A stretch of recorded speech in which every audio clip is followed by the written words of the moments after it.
민들레는 국화과의 여러 해살이 풀이다. 주변의 경작지, 정원, 잔디밭 등 사람들의 손길이 미치는 장소에 주로 산다.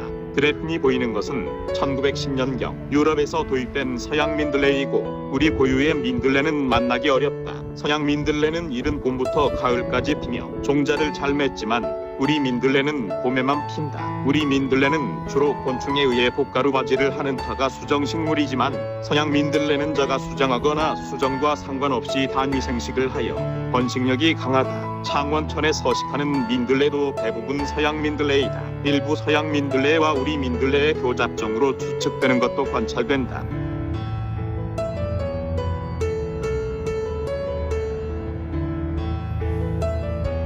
우리 민들레는 창원천교 하류 지역의 하얀 민들레가 작은 군락지를 이루어 서식하는 것이 관찰되었고, 노란 우리 민들레는 한 폭이 볼 수 있었다.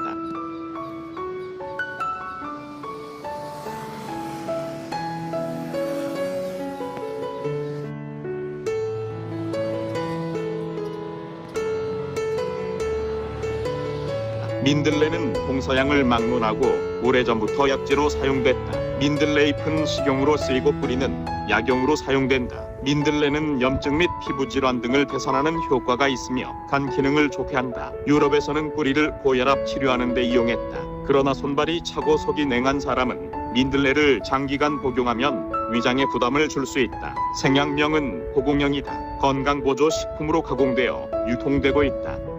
우리 민들레와 서양 민들레의 차이점은 흰색 민들레는 색깔이 확실히 다르기 때문에 알아보기 쉽지만 노란색은 서양 민들레와 우리 민들레를 쉽게 구별하기는 그리 쉽지 않다. 서양 민들레는 우리 민들레보다 짙은 노란색 꽃을 봄부터 가을까지 피운다. 우리 민들레에는 노랑 민들레, 하얀 민들레가 있다. 노랑 민들레 꽃은 황색으로 4에서 5월 또는 10월에 핀다. 잎은 식용하며 뿌리는 한방에서 해열, 건유제 등으로 약용한다. 흰 민들레는 꽃은 4에서 6월에 흰색으로 피며 어린 잎은 식용하며 꽃은 약용으로 쓴다. 서양 민들레는 다른 이름으로 개민들레라고도 부르는데 토종 민들레와 비슷하나 바깥꽃 탑잎 조각이 뒤로 젖혀 있어 쉽게 구별할 수 있다. 꽃은 봄을 중심으로 1년 내내 피고 수정하지 않고 무상적으로 종자를 만든다. 유럽에서는 풀 전체를 약용으로 쓴다. 유럽이 원산인 귀화식물로 오늘날에는 도시 윈터 등 전국에 널리 퍼져 있다. 민들레의 꽃받침을 보면 토종 민들레는 꽃받침이 꽃을 받치고 있는 반면 서양 민들레는 꽃받침이 뒤로 젖혀져 있다. 우리 민들레의 꽃받침을 살펴보면 꽃받침이 꽃을 차분하게 감싸고 있는 것을 알 수 있다.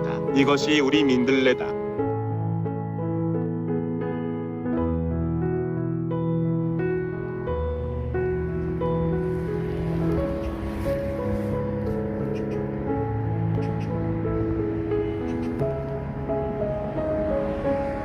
이 민들레의 꽃받침이 가지런하게 감싸고 있는 반면에 서양 민들레는 꽃받침이 뒤로 구부러져 있다. 이 꽃들이 도입 외래종인 서양 민들레이다. 요즘 흔하게 보이는 민들레는 거의 서양 민들레다. 우리 민들레가 서양 민들레에게 내몰렸기 때문이다. 그 이유는 다음과 같이 정리할 수 있다. 첫째, 저색 민들레는 씨앗이 싹을 트고 나서부터 꽃이 피기까지는 수년이 걸리는데 반하여 서양 민들레는 그 해안에 꽃을 피우고 씨앗을 만들기 시작한다. 둘째, 우리 민들레는 이른 봄에만 꽃이 피고 여름이 되면 꽃을 피우지 않는다. 가을에 약간의 꽃을 피울 수가 있기는 하다.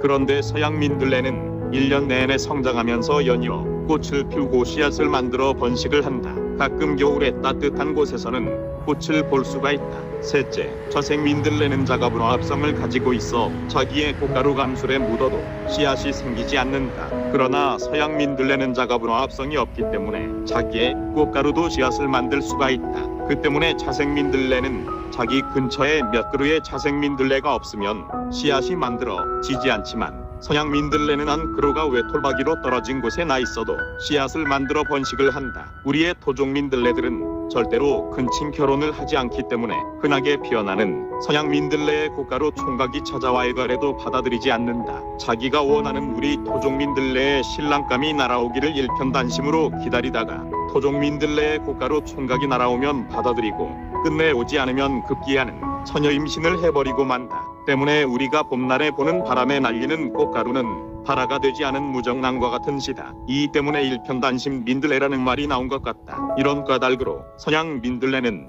우리 민들레보다 번식하기 쉬운 성질을 많이 지니고 있기 때문이다.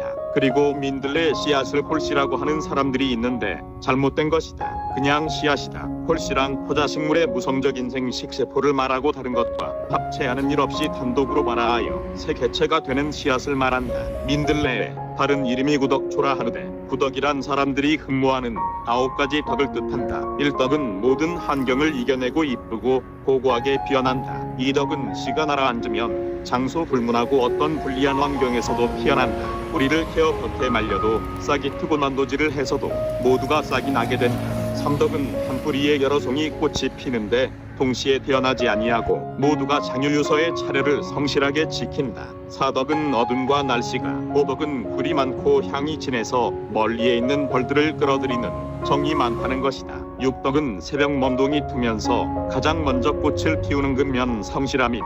7덕은 씨앗이 의존 없이 제각기 멀리 날아가 자수성가하여 모험심이 강한 것이다. 8덕은 흰즙이 흰머리를 검게 하고 종기를 낮게 하며 악질 등 열을 내리게 하니 그인을 하란다고 한다. 마지막 9덕은 어린 잎은 나무를 무쳐 먹고 유즙은 커피나 와인, 맥주차에 타서 쓴맛을 더하게 해서 마시는 것이다. 그려도 명함의 천기를 알고 꽃잎을 듣고서 나그려 아리는 것이다. 지금까지 창원천에 서식하는 민들레에 대해 소개했습니다. 시청해주셔서 감사합니다.